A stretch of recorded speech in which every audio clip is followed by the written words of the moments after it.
O ano começa, a gente está ao vivo aqui no Conexão RS e vamos tentar analisar a primeira crise do ano não, né? Mas vamos combinar que foi uma das mais fortes que a gente teve agora nos últimos dias, é a situação política, a crise na política do país, envolvendo também o judiciário. O destaque agora é a nomeação de Alexandre de Moraes para o Supremo Tribunal Federal e a escolha de Moreira Franco para a Secretaria-Geral da Presidência da República. Estão conosco o professor de Direito Constitucional da PUC, Cláudio Preza Júnior, e o cientista político Tarson Nunes. Boa tarde, sejam bem-vindos. Né? Primeiro programa ao vivo este ano. E já começamos com essa crise. Já não deu nem a virada do ano, alguns dias, e a internet pegou fogo mais uma vez, como foi em 2016, com gente defender. Nesse caso, tem quem defenda Alexandre de Moraes no STF? Vou começar com o professor, pode ser? Professor Preza, por favor. Na verdade, é um pouco mais complexo defender ou não defender, porque do ponto de vista constitucional, para você ter os requisitos de ser indicado para ministro ou ministro do STF, é ser brasileiro nato, 35 anos de idade, ilibada conduta e notório saber jurídico. Não é, como eu digo, não é nem necessário ser formado em direito. Tá? Pela tradição republicana, se indica sempre um jurista. Alexandre de Moraes é um jurista. Tá? É óbvio que na seara jurídica sempre haverá um posicionamento, não só um, ou dois, ou três, e é óbvio que, como jurista, ele tem os posicionamentos dele, mas, a priori, ele preenche todos os requisitos. A questão toda é a sistemática de indicação que nós copiamos dos americanos. Tá? Desde que a República foi proclamada, nós copiamos, o presidente indica e o Senado, então, faz a sabatina e aprova. Então, quem é que indica um ministro do Supremo? Na verdade, quem indica o ministro do Supremo é o povo, porque o presidente foi eleito pelo povo. No caso atual, o presidente não foi eleito pelo povo. Aí a gente entra numa discussão, porque os mesmos 54 milhões de votos... eu não estou defendendo o presidente Temer, nem a presidente Dilma, que foi afastada no processo, enfim, de impeachment. O fato é que os 54 milhões de votos que foram dados para o Temer são os mesmos, né, que foram dados para a presidente Dilma. Então, aí uma outra discussão. Mas, enfim, ele preenche a priori os requisitos. A questão toda é sempre até que ponto um indicado para ser ministro do Supremo... Que será o revisor da Lava Jato. Que será o revisor da Lava Jato, até também do ponto de vista regimental, isso pode ser contornado, me parece, né? Para que não tenha qualquer celeuma, até algumas coisas já foram contornadas, não parece seja tão grave. Sim. O que paira, na verdade, é essa dúvida sobre a imparcialidade do julgador. E é aí que eu quero entrar e vou colocar você aí na nossa discussão. Você pode participar pelo WhatsApp 99588-2374, 99588-2374. E por que eu perguntei, professor Tarson, se tem alguém que apoia ou não? Porque na internet, geralmente, a gente viu uma polarização no ano passado. Só que nesse caso, a internet pegou fogo, mas 90%, para não dizer 99,99%, estava repudiando essa indicação. Não. E pelo que eu entendi na explicação, e todo mundo entendeu já em casa, durante a discussão, é que poder pode. Poder ser indicado e estar no STF, ele pode. A questão é se ele deve, né? Se moralmente seria interessante, porque, veja bem, é difícil imaginar que o presidente vai colocar alguém contrário, né, vai indicar alguém contrário à sua forma de pensar, essa decisão ser puramente técnica no Brasil. Não, é uma decisão política e é legítima e constitucional. Sim. Isso, quer dizer, assim como nos Estados Unidos, quando tem um presidente democrata, ele bota um juiz democrata, quando tem um presidente... E aí o professor está correto, que ao fim e ao cabo é uma decisão que tem a ver com a soberania política e institucional. Agora, mesmo nesse caso, a gente tem que olhar o contexto mais geral e o que significa se pegar um ministro, ou seja, uma pessoa nitidamente comprometida com este governo, cuja assunção ao poder ela é questionada por múltiplos aspectos, um ministro que, portanto, deve lealdade ao presidente Temer, vai estar numa posição e, como é um cara jovem, vai continuar por muitos anos ainda no STF. E nitidamente comprometido com um projeto, ou seja, é evidente que jamais o Temer ia botar alguém que fosse hostil a ele, está correto. Agora, botar justamente o Alexandre de Moraes é bastante questionável, inclusive do ponto de vista dos requisitos constitucionais. Porque essa discussão sobre reputação ilibada, se você for olhar o currículo Lattes do rapaz, ele tem doutorado sem ter feito mestrado. Sim. E fez o pós-doutorado começando antes do doutorado. Além da questão do plágio. Além da questão do plágio, ou seja, um sujeito que já copiou livros e publicou coisas sem dar créditos e cujo currículo Lattes, no mínimo, teria que ser investigado, porque eu fiz mestrado, fiz doutorado. É difícil fazer mestrado, demora 4 anos. Doutorado, mais 4 anos. O cara conseguiu fazer doutorado sem fazer mestrado e fazer o pós-doutorado, que pelo nome diz pós-doutorado, começando em 97, enquanto começou o doutorado em 98, no mínimo tem alguma coisa estranha e que deveria ser apurada. O que me espanta nesse processo todo, e aí é uma das obsessões que eu tenho, sempre que eu venho aqui eu falo nisso, né, uma obsessão que eu tenho em relação aos meios de comunicação de massa e à mídia corporativa, é o tratamento que isso vem sendo recebido, vem sendo dado. Falou que as redes sociais se inflamaram com o assunto, sim, mas nos meios de comunicação mainstream da mídia, isso é tratado quase como normal. Eu imagino que se a Dilma, por exemplo, tivesse nomeado Luiz Eduardo Cardoso ministro da Justiça, tu ia ter uma guerra de no mínimo 6 meses questionando essa indicação. Agora é tipo, ops, olha só, o Temer indicou o cara ali e tal, e mais ou menos fica por isso mesmo. A redação é o famoso isso para mim é o mais espantoso de tudo. Sim. Que tem a ver com o Alexandre Moraes e tem a ver também com o ministro Angorá, que virou ministro de um ministério que não existia mais, de um governo que dizia que ia eliminar ministérios, para ganhar foro privilegiado, isso é dito de forma explícita e tampouco causa escândalo junto aos nossos grandes meios de comunicação. Os detalhes, e durante a conversa a gente foi lembrando alguns detalhes que transcendem apenas o aspecto técnico, mas outro detalhe que a gente não pode deixar passar é que ele já havia sustentado a tese, o Alexandre de Moraes, exatamente, que detentores de cargos públicos não poderiam ser indicados ao STF. E aí, como é que nós vamos explicar alguém que já passou por secretarias e ministérios? Eu queria elucidar... Essas questões de ilibada conduta, parece que existe uma crise de representatividade, porque o Senado ele serve para controlar as indicações. No sistema americano é raro existir isso, mas já existiu na história americana o Senado não aprovar ou o presidente retirar a indicação frente à informação de que o Senado talvez não aprovasse. No nosso atual cenário, nós sabemos que muito dificilmente o Senado não aprovará a indicação, seja de qual presidente for, dada a nossa questão do presidencialismo de coalizão. Mas isso é outra questão. Quanto às questões só de ilibada conduta, só para vamos dizer assim, os 2 grupos que têm se destacado no Brasil, respeitosamente a indicação que foi feita ao ministro Toffoli, o ex-presidente Lula, nesse ponto, ele quebrou uma certa tradição republicana, porque, sem colocar em dúvida o preparo do ministro Toffoli, do ponto de vista do seu conhecimento, mas ele foi advogado, entre aspas, eu vou dar o nome a esse cargo, eu nem sei se é correto, tá? Mas o procurador-geral do Partido dos Trabalhadores, sim, o que é correto, o partido tem que ter uma chefia jurídica, todo partido tem que ter. Sob esse ponto de vista, a indicação do ministro Toffoli quebrou uma certa tradição republicana, que era de indicar nomes que, claro, sabendo que é de uma linha mais à direita ou mais à esquerda, como nos Estados Unidos, óbvio que o Obama não indicaria o mesmo nome que o Trump vai indicar, isso faz sim, parte do jogo, mas mantendo uma tradição, acima de tudo, do interesse republicano.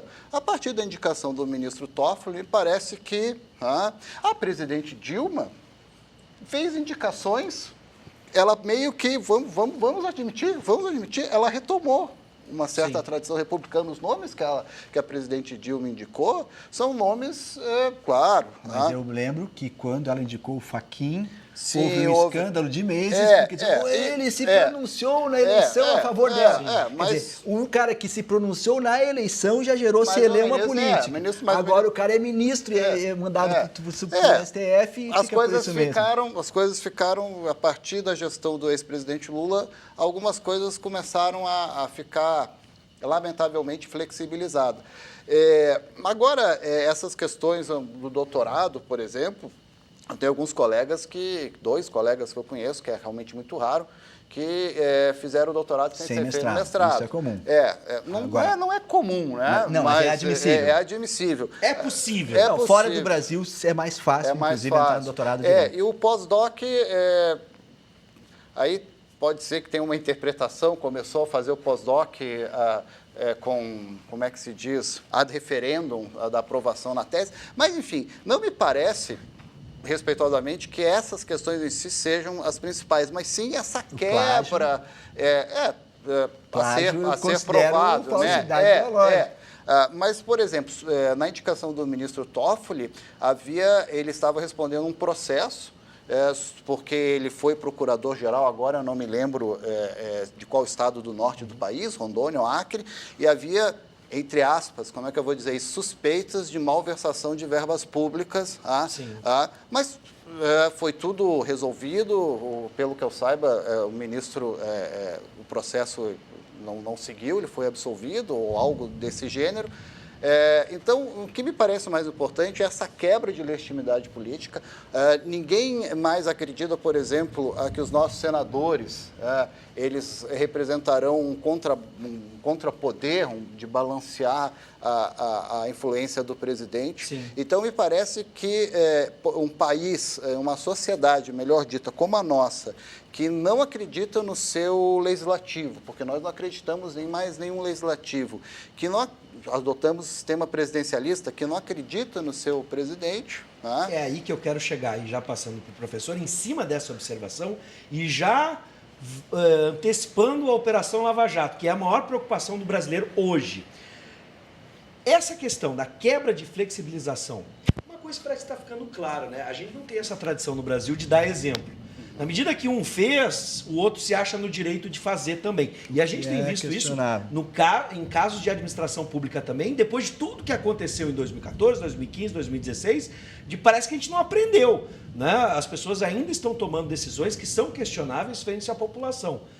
Tem perigo, na opinião de vocês, professor, da operação sofrer um risco, já que a gente não está servindo de exemplo nem modelo, nem no que aconteceu antes pode servir de exemplo hoje? Primeiro, assim, isso eu já disse várias vezes aqui, eu não sou nenhum fã da Operação Lava Jato. Sim. Para mim, sempre ficou muito claro, desde o início, que é uma operação que trata de maneira relativamente diferenciada conforme a ocasião política. Não há um tratamento homogêneo segundo o viés político de cada investigado. Mas o que está acontecendo, na minha opinião, e eu acho que é praticamente a consumação do que foi planejado e foi dito com todas as letras e todo mundo ouviu a gravação. Primeiro tira a Dilma, o Teori é um cara problemático, complicado, veja bem, casualmente cai o avião do Teori. Agora entra um ministro que já se manifestou várias vezes em relação a vários assuntos, como a prisão em segunda instância e outros. Na minha opinião, está acontecendo o que o Jucá falou para o Sérgio Machado. E, casualmente, agora estava vendo nas redes sociais, não confirmei essa informação, mas me parece que o procurador Janot foi visto ontem jantando com o Jucá. Eu não sei se isso é verdade, eu recém olhei, não pude confirmar as fontes, sim, mas assim, o Gilmar Mendes janta com o Temer, o Jucá janta com o Janot, e na minha opinião, para o que ela foi pensada, a Lava Jato já deu resultado, que era para tirar um governo e para eliminar um partido político da cena política. E, portanto, agora o que a gente está assistindo, e eu sou capaz de apostar aqui o que quiserem, que este movimento de lento sufocamento da operação e de vamos tratar tudo como era antes no quartel de Abrantes vai acontecer com certeza. Não se aprofundarão as investigações e vai se criar uma cortina de fumaça que vai obscurecer as 77 delações da Odebrecht, com vários outros, né, a prisão do Eike Batista, vai começar a acontecer um monte de coisa e o assunto vai lentamente, como sempre se faz no Brasil, sendo varrido para baixo do tapete. Professor Cláudio, quer completar alguma coisa? Nesse caso, porque depois eu vou avançar para a Secretaria da Concordo, uma espetacularização do processo judicial.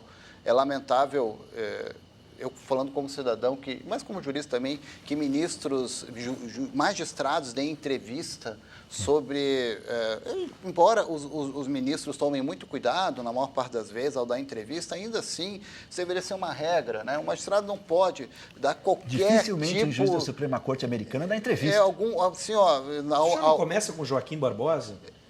Começa Mas essa necessidade... sendo alçado como uma figura pública. Essa necessidade de espetacularização é porque preenche um vazio de poder. O judiciário acaba preenchendo do legislativo e do executivo, e principalmente do legislativo. Eu repito, pobre da sociedade que despreza seu legislativo. Nunca se esquecendo que o legislativo é eleito pelo povo. Exatamente, ele reflete o nosso voto. Então, o judiciário acaba ocupando um espaço com toda o seu cerimonialismo, que faz parte, existe até um certo fascínio televisivo, mas faz parte, tem que ter um cerimonialismo. Não sai da cabeça até hoje a imagem, a montagem que fizeram na internet, ficou popular, do ministro Joaquim Barbosa com a capa do Batman, sendo alçado como uma figura de herói. E acho que na minha curta memória eu nunca tinha visto essa figura. Isso é lamentável. E com a chamada Operação Lava Jato também. Sim. As coisas, o processo judicial tem seu timing. Um magistrado, é óbvio que ele precisa ser célere, tanto quanto possível, mas o processo judicial tem o seu próprio tempo e algumas coisas que aconteceram são fora do padrão, fora da curva. Tudo bem, é um processo que tem características inusitadas, mas mesmo assim algumas coisas que aconteceram... Na perspectiva histórica do Brasil, a gente sempre está aguardando um Messias Sim. que vai resolver de um dia para o outro todos os problemas do Brasil. E aí, no caso, nesses últimos tempos, as figuras do judiciário dos ministros a gente se formaram. continua esperando a volta do rei Dom Sebastião, Dom que Sebastião, desapareceu na Batalha de Alcácer A Quibir. história de Dom Que Sebastião é bem alguém interessante. vai vir salvar Exatamente. o mundo lusitano. Isso é verdade. Agora, o problema que eu acho é que tu não tem hoje no Brasil uma força política suficiente com legitimidade que permita se enfrentar os problemas reais do país, que é um sistema político que não tem mais representatividade, que está totalmente em crise, que é um judiciário totalmente voltado para si mesmo e para o seu fortalecimento enquanto corporação. Quer dizer, hoje, cada instituição do Brasil, nós estamos vivendo uma situação de anomia tamanha que é cada um querendo salvar o seu espaço. Gente, além do que 2018 está aí, né? Sim. A gente estava falando sobre a situação política, que remete até mesmo à história de Portugal, como lembrou bem o professor Tasson.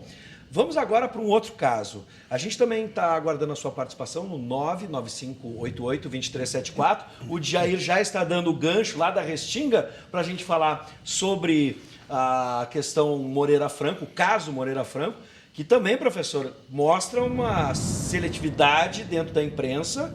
Né? No momento em que Lula foi atacado, quando alçado como ministro, a decisão foi atacada, a questão Moreira Franco não é da mesma forma tratada pela mídia. Né? Hoje, parece, o ministro Celso de Mello ia dar a sua opinião sobre o assunto, que ia definir se é admissível que o Moreira Franco seja alçado ou não a ministro. Não sei se vai...